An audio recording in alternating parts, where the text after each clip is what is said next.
Seconde partie de cette vidéo sur l'amour inconditionnel. Donc je vous en parlais la dernière fois. Que va-t-on gagner à changer de paradigme?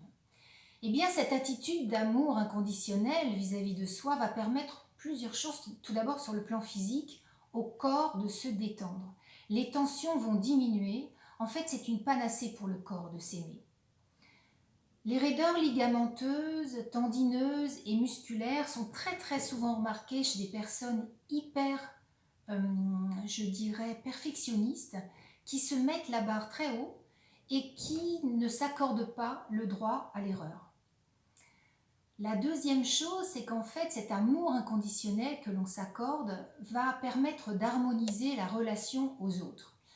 En fait, si je m'accorde du temps, si je me fais du bien, si je me fais plaisir, que je m'apporte la douceur et la tendresse que je mérite, en étant douce avec moi, eh bien, je le serai beaucoup plus facilement avec les autres. Et si on s'accorde le droit à l'erreur, de la même manière, eh bien, on le fera plus facilement avec les autres. Ce qui fait que les relations seront plus fluides, plus douces. Quand on est dans cette énergie d'amour, eh bien, on attire à soi les personnes qui vibrent sur la même fréquence que la nôtre, celle de la douceur, de la compréhension et du respect. C'est la célèbre loi d'attraction que vous connaissez sans doute. Le jour où on s'apprécie enfin tel qu'on est, le sentiment de peur peu à peu disparaît. En fait, il y a plus de paix à l'intérieur de soi et on a en même temps confiance en la vie.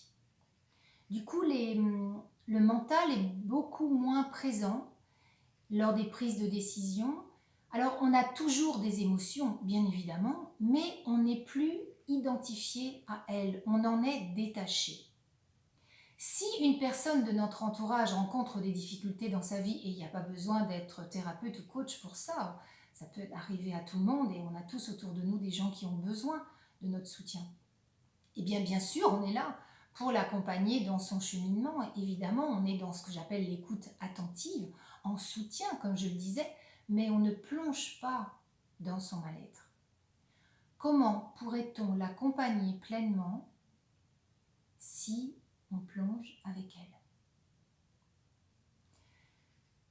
Alors, le plus important, c'est de le décider.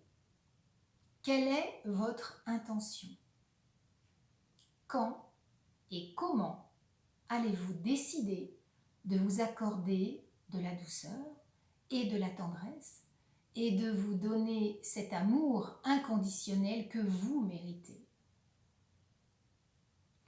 Et si c'était dès maintenant? Je vous le souhaite en tout cas.